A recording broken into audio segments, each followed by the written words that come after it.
A lot of rumors about where he was last week. Fort Knox, Had a grandchild born close to Fort Knox. Cayman Islands, No, Swiss bank accounts. no, No, none of those. none of those. So, well, he's back and he looks more prosperous than ever. I guess when you have that much wealth, it just, the interest rolls in, it rolls over, the money just keeps coming. But for the rest of us who work, it is Business Monday and we are off and running. Let's talk about the governor's announcement recently about early buyouts, whatever you want to call it. You've been the director of administration. You saw it when you were at RIPEC with Bruce Sunland. What does this get you? How do you do it as a governor? Do you save some money by doing early retirements? In the short run, you might, but it's essentially a gimmick because what the governor has proposed is to give eligible people eligible to retire by the end of this year, an incentive up to $40,000, dollars. They anticipate that they'll save $20,000 from it, but then there are costs of severance pay and the retirement, buyout, and so there's really a net cost, to this. The net savings is about $6 million, but it's built on assumptions. It's built on, the assumptions may be very good, but maybe a house of cards also. For example, if there are 950 people eligible for retirement, the state estimates that about 430 will take the retirement. I don't know how they got to 430. So that's the first question. How good are your... Let me ask you a question. I know the 430 number. I've heard as many as 750 might take it. Is that good or bad? Well, to balancing the budget. In the short run, it's bad. In the long run, it could be good. But this is the problem, and this is what no one wants to address.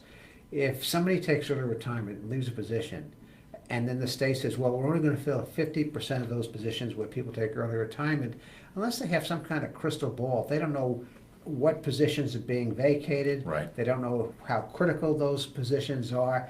And the experience has been that no department director gives up a position voluntarily. So they may give it up for a month or two, excuse me, or for 6 months, but they tend to get filled. So our experience with early retirement is that you may have some short-run savings, but in the long run, you have long-run expenses, and it's built on a heap of assumptions. The assumptions I mentioned to you of what jobs will actually become vacant.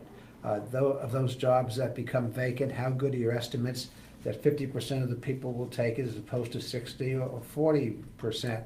How well will you do in recruiting lower-paid workers? There's a bumping provision in the state government. This is built with all kinds of uncertainties, and early retirement, being different in government from the private sector, is not always a winner. And I really have serious reservations about whether this is the appropriate place to start to save money. If the governor came out and said, no, we're going to have a workforce reduction program, which he hasn't, and we're going to cut the payroll by 500 people, that's one thing. And then you could accrue for that, and you abolish positions. Unless you're abolishing positions, you're not saving money in the long run. Listen, I was out of state government and wasn't intimately involved with it, but when Bruce Sunland did it, was after the credit union crisis. The state had a massive budget hole of a couple hundred, $300 million. Right, and there was no other choice, at least in the short term. This is an unusual situation in which the state has, low unemployment. The economy is doing pretty well from a national and regional standpoint. Record number of jobs, whether you think they're the best jobs in the world or not. Isn't this in a strange way, a little bit more of a worrisome indicator of where we are? Well, it's a very strange, it's an enigma because unemployment's down, governor brags about the economy performing, and yet we get into a deficit situation primarily because revenues don't materialize. Right. And so I can't explain how you could have a robust economy and not meeting your revenue estimates. And so that's unexplainable. There's a lot to this that's unexplainable. What about the contingencies? If we're not making budget during good times, how will we be during bad times? And so there's a lot to be concerned about state finances right now. So this is, I identified to save about $6 million. There's a $25 million hole. There's a strong rumor swirling around decision makers that the governor may come back with a secondary issue, which is to come back with furloughs. Well, I haven't heard, I heard that from you just a few minutes ago, so I have no way of knowing if that's true. I would be concerned about how furloughs are used and whether you're just putting off your problems to the future. Because any public employee union leadership would certainly negotiate how those furloughs would be applied. And too often it's the case in terms of short-term savings, state employees forego income for 1 day a week or 1 day a month, whatever Right. the furlough situation is, but they get credit for those days when they retire. That's right, right. And they get paid in the future. And I know one of the problems that we had during the Sunland administration was we needed money so bad that we negotiated a pretty good contract with the unions. And so, that's why I started this segment, this conversation, by saying those things are gimmicks. Yeah. That's not cutting programs. It's not making permanent reductions in workforce. It's basically saying that if we use furloughs, if that's the case, and I've heard nothing about that, or we use early retirement, we'll save some money in the short run to get through a bad time, and we anticipate times getting better in the future, but there's no indication of what that future thinking is based upon. Yeah, I mean, you can't expect that things are going to be dramatically better when you have record employment, 4.3, 4.4% unemployment, and you have a stock market that's up 25% in the last year. So it's not a likelihood that you're going to see a major upswing from the type of upswing we've had. Well, there's structural problems that are not being addressed. Yeah. We have stagnant wages in the middle. We have income inequality. The thing you and I have talked about a lot is we have zero population growth. Labor force participation is up slightly, but it's still down. And so all the fundamentals about the economy and what would generate, growth are not here right now, and we seem to be, focused on glitz and not structural substance. The issue of no population growth, I think we've talked about in the past. Arnold Bromberg was on here right after they announced that they were closing their 31 stores at Benny's, and he made the point, he started 50 years ago with the company making bikes on North Main Street, and they had 4 or 5 stores, and there was 1 million people in Rhode Island, and 50 years later, there's 1 million people in Rhode Island, while the rest of the country's seen a 40% growth in 50 years, 30% growth in overall population. So definitely an issue there. Let's talk a little bit about Amazon HQ2. It's kind of the biggest issue in the worlds of municipality and in corporations asking for significant contribution. Amazon has announced that they're going to open up a second headquarters, fairly unusual announcement. 50,000 employees, $5 billion worth of investment. Expect another 20,000 ancillary jobs and other related companies to come forward and spin-offs. It's going to happen relatively quickly over about a 5-year period. Rhode Island doesn't seem to be at the cutting edge of, or certainly publicly, making a lot of noise about it. Commerce has said they are going to, but there's been... Commerce is too busy working on the Paw Sox deal. The big Paw Sox deal. Yeah. We'll go to the Paw Sox in a minute. Pawtucket and Central Falls announced that they are throwing their hat into the ring. The Boston Globe had a piece in the last week about what 17 communities there are in New England. Maine, Vermont, nothing. The only one listed for Rhode Island was Pawtucket and Central Falls. What's your thought about this? Should Rhode Island jump into this? Should it defer to others? Should it? No, you and I have discussed this before. I think you have to jump into this. When Amazon made the announcement, every economic development agency in the country went on steroids to try to, work on this. But step back a second and look at the challenges that the economy is facing, and certainly places like New England are facing. Manufacturing has declined. Wages are stagnant. New England-wide. Yeah, New England-wide. Inequality, economic inequality is not being addressed. Retailing is not going good. There are fewer prospects. Commerce Rhode Island speaks about recruiting businesses, but there are fewer companies to recruit. There are fewer prospects. We've had the growth problems that we mentioned. And so that's the situation. Then there are some facts that come into this. When Amazon expands, and they expanded in Fall River, for example, they talk about fulfillment centers. Right. And so the combination of fulfillment centers and e-commerce growth, that's been a growth sector for employment over the last 10 years. I think the latest figures I saw that 400,000 jobs were added. Retail during the same period lost jobs. The jobs that are paid by companies like Amazon, e-commerce companies, the fulfillment centers, on average pay about 30% more. So that's your future. Yeah. And so when somebody comes up and says you have a shot at something like that, even though it's a long shot, I think you try your best. Even though the odds are not terribly in your favor, because there ain't a whole lot of game changers out there. Yeah. The Boston, there's a lot of hints that Boston's, excuse me, on the short list. A number of Amazon high-ranking officials have been quoted in CNBC and other business publications saying positive things about Boston. We had a piece today raising the question is if it were to go to Boston, is that necessarily a good thing for Rhode Island, or could it actually be a negative thing? Could you have a spike in housing costs down here, which, yes, we get some new folks to move in, but creates an ever more difficult affordability for housing in this market, but the jobs are elsewhere, so we get a little bit of the worst of both worlds. Well, the short answer is a good thing, Yeah. in my opinion. The longer answer is anytime you have this kind of growth change, there's pressure on public facilities.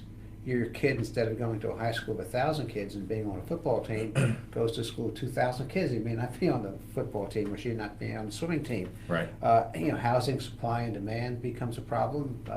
It increases. It's interesting. We're using our construction labor now to build hotels and some office buildings. If this comes and there's a housing demand, we're going to need workers to build housings. The social fabric changes. You get workers with probably more educational background, different cultural values, and change is never easy. Yeah. There are some people who don't admit this, but they kind of like things the way they are. Life is comfortable, Right. et cetera. So this shakes things up. Yeah. I think we have to shake things up and manage that growth, but clearly there are trade-offs. Now, is it to our advantage to increase our population? Yes. Because they're going to have to trade places, whether it's retail or restaurants. They're going to be ancillary back office kind of operations that open up. And we have to grow up and recognize that Providence is part of a regional economy. And it's not the alpha dog in this economy. Boston's the alpha dog in the economy. That's right. And so part of our strategy needs to be figure out ways to leverage the closeness to Boston.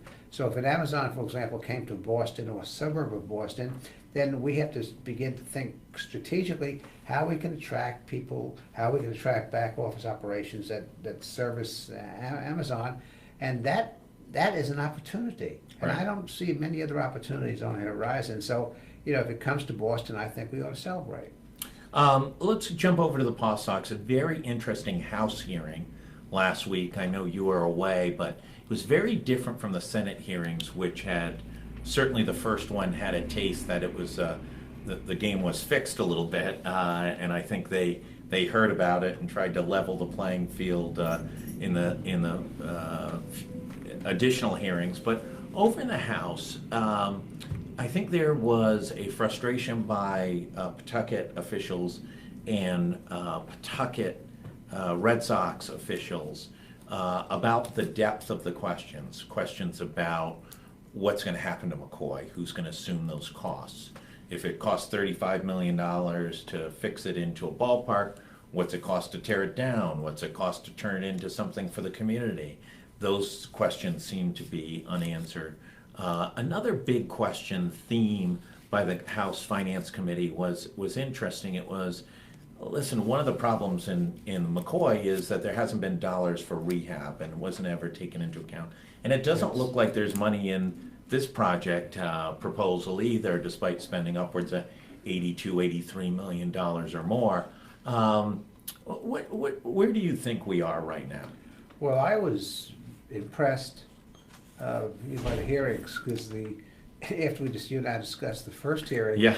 Well, the fix is in. In high school, we used to keep Vaseline under our hat, so you load up the spitball with Vaseline. Right. You get it. So I thought spitballs were being thrown, and Yeah. spitballs being thrown duck. And that's the impression I got from the Senate hearings. Except the more recent Senate hearings have been, I think the due diligence has been better.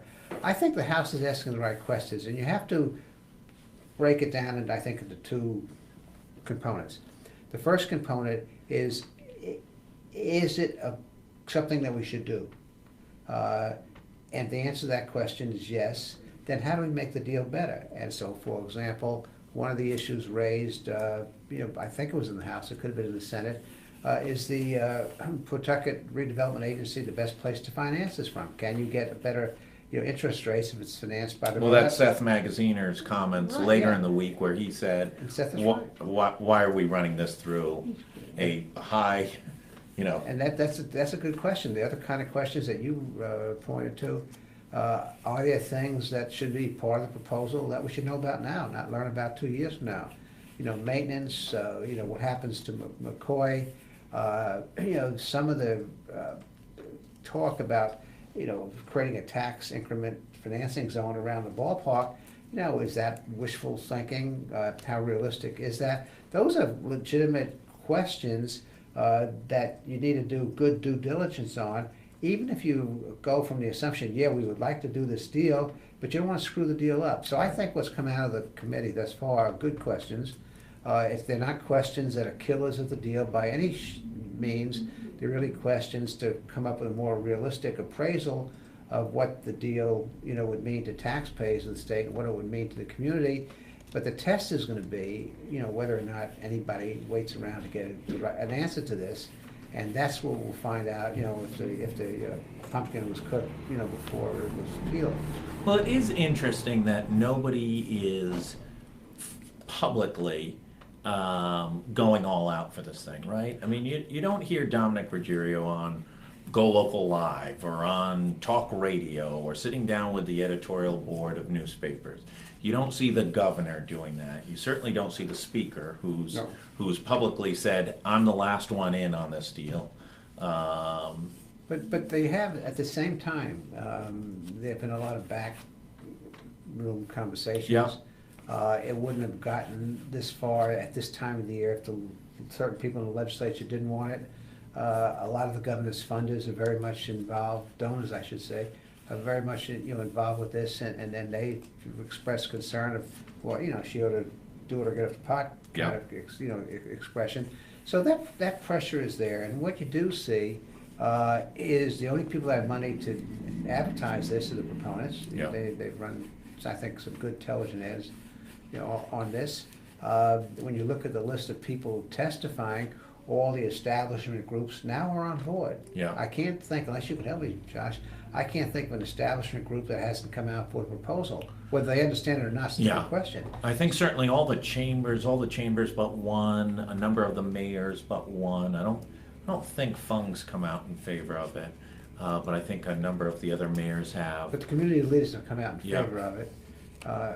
It's being well supported, in these hearings, and so it may be, a case where the strategy is, well, let's make it look at least like we're doing our due diligence, even though we're for this proposal, and let other folks go out and create support for it. So you're anticipating that this is in the win column right now.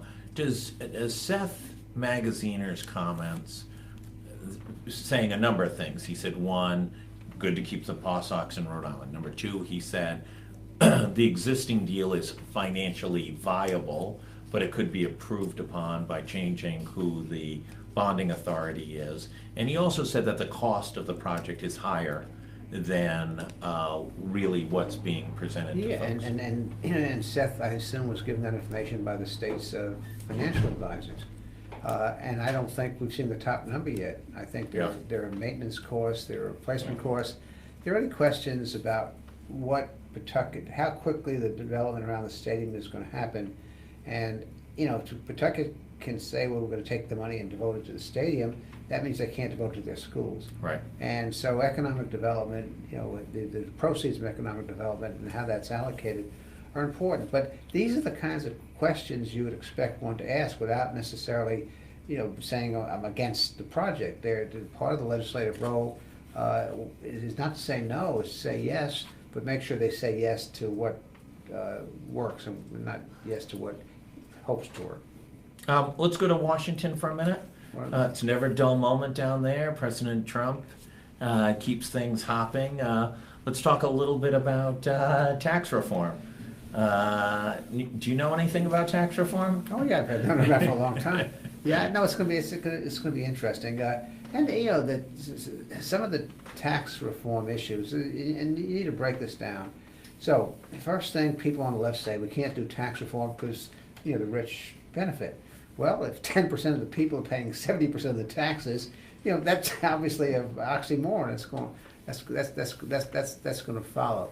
But there are a couple of things you need to think about, and you just stay back to the basic goals of what you need to accomplish.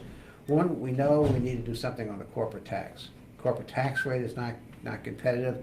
I think when they spoke about 15%, somebody was smoking weed. But having a corporate tax rate in the 20 to 25% range, makes sense. I think doing something about bringing the money back, having a territorial system, accelerating depreciation. So when investments, you encourage investments, because if you don't accelerate depreciation, and I'm a company and I get a corporate tax break, I want to pass to my stockholders. Right. So I want to make something, I want to build something in the corporate structure encouraging investment in plant and people and facilities.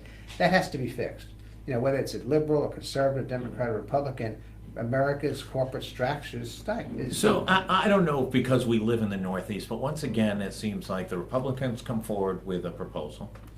They clearly, despite having the House, the Senate, and the presidency, don't really have a wonderful strategy on how to get it passed, and they lose the messaging almost immediately to the Democrats. Now I'm not saying the Democrats are proposing anything, because they don't propose anything, they just propose ways to kill Republican initiatives.